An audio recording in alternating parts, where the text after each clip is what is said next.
সম্মানিত দেশবাসী, আসসালামু আলাইকুম ওয়া রাহমাতুল্লাহি ওয়া বারাকাতুহু। জাতীয় সংসদ নির্বাচন ইতিমধ্যেই সম্পন্ন হয়েছে এবং ১২ তারিখ ফেব্রুয়ারি মাস ২০২৬ সাল ত্রয়োদশতম সংসদ নির্বাচন সম্পন্ন হওয়ার পর আজকে ১৪ তারিখ, অর্থাৎ ২ দিন পার হতে চলল। ইতিমধ্যেই বাংলাদেশের বিভিন্ন জায়গায় নৈরাজ্যকর পরিস্থিতি তৈরি করা হচ্ছে।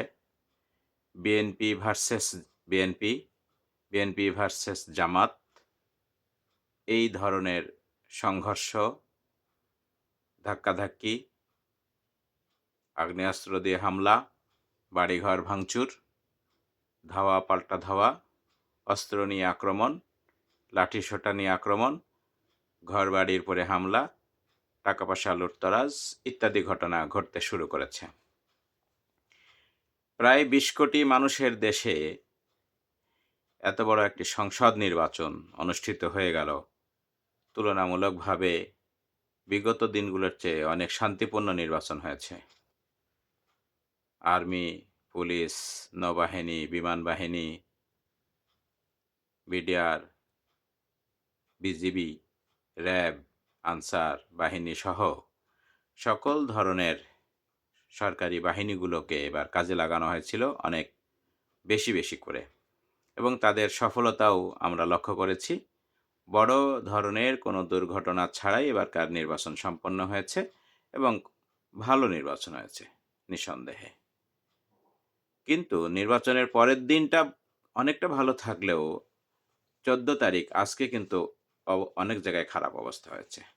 এমনকি রাজশাহীর মতিহারে এশার নামাজ পড়তে যাওয়ার সময়ও একজন ৫০ঊর্ধ্ব ব্যক্তিকে দুর্বৃত্তরা আঘাত করেছে এবং খুন করেছে।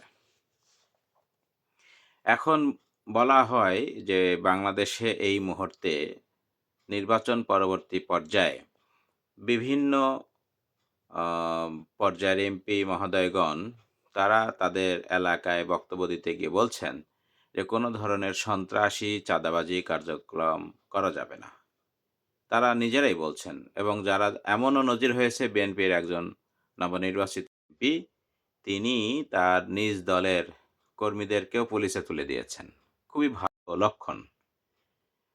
এখন এরপরেও খুন হচ্ছে, এরপরেও বাড়িঘরের উপরে হামলা হচ্ছে। এমনকি নাটোরের ২টি জায়গায় খুবই ন্যক্কারজনক ঘটনা ঘটেছে। নির্বাচনী এলাকা ৪ এর বড়াইগ্রাম গুরুদাসপুর এলাকায় একটি ঘটনা ঘটেছে। নাজিরপুরে বাড়িঘরের উপরে হামলা করা হয়েছে এবং টিনের বাড়ি, খুবই গরিব মানুষ, এবং সেই জায়গার ছবিগুলো সারা বাংলাদেশের সকল মিডিয়াতে এসেছে।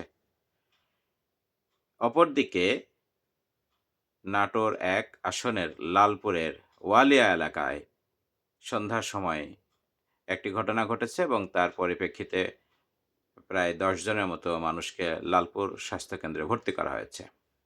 পুলিশ সে সমস্ত জায়গাগুলি ইতিমধ্যেই পর্যবেক্ষণ করেছে এবং দুষ্কৃতকারীদের ধরার জন্য তারা চেষ্টা করছে। প্রশ্ন হলো যে যারা বাংলাদেশে বিজয়ী হয়েছেন, ভূমিধস বিজয়, তো আপনারা ভূমিধস উদারতা দেখাবেন, ভূমিধস ধৈর্য দেখাবেন, ভূমিধস উন্নয়ন কার্যক্রম করবেন। তো যার উপর আক্রমণ করছেন তিনি কে?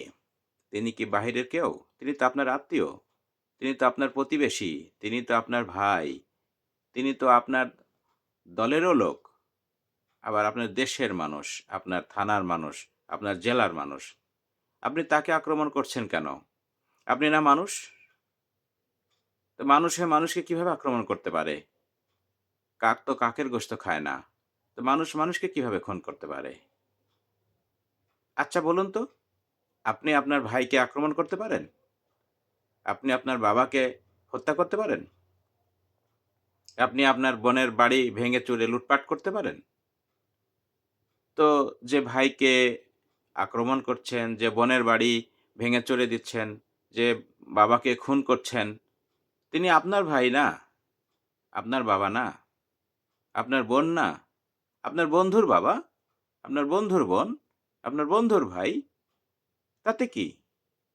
আপনি কিভাবে পারেন আরেকজনকে আক্রমণ করতে? আপনি মুসলিম হন, তাহলে কোরআনের ওই আয়াতটা খেয়াল করেন না কেন?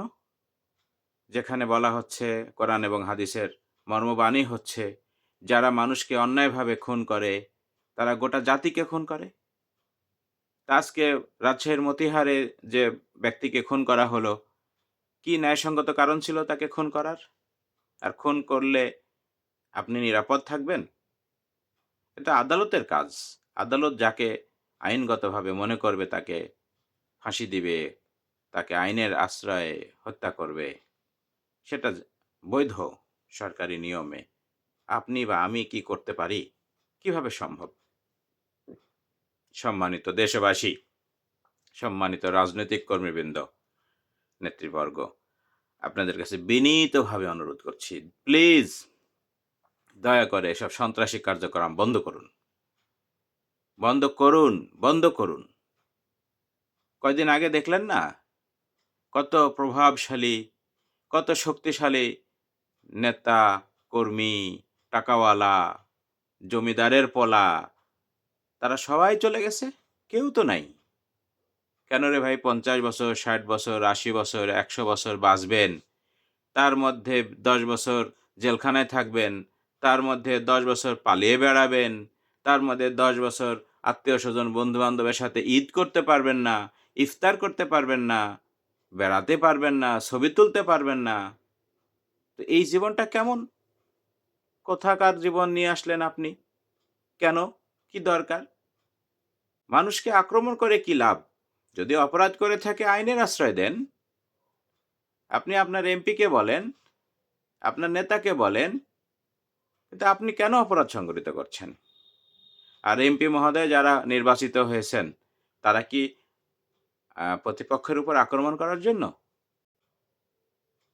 যারা ইতিমধ্যেই ভূমিকা নিয়েছেন, অন্যায়ের বিরুদ্ধে অবস্থান নিয়েছেন, সন্ত্রাসের বিরুদ্ধে অবস্থান নিয়েছেন, তাদেরকে মোবারকবাদ জানাই, ধন্যবাদ জানাই। যারা এখনো নেন নাই, অনুরোধ করে বলবো, প্লিজ ৫ বছরের এই সময়কালে আপনি আপনার উদারতা, ক্ষমতাকে নিয়ন্ত্রণ করুন। আপনার ভালোবাসা ছড়িয়ে দিন। আপনার সুবাতাস ছড়িয়ে দিন, সুগন্ধি ছড়িয়ে দিন।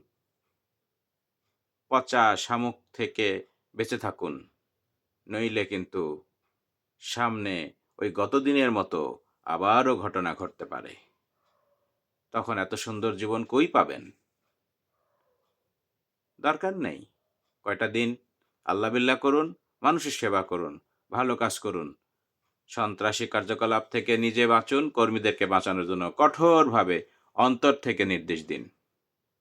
মুখের কথা না, অন্তর থেকে নির্দেশ দিন। আশা করি আপনারা যারা এখনো এই বিষয়গুলিতে নজর দিতে পারেননি, তারা এখনই নজর দিবেন, রাইট নাও। সবাইকে ধন্যবাদ।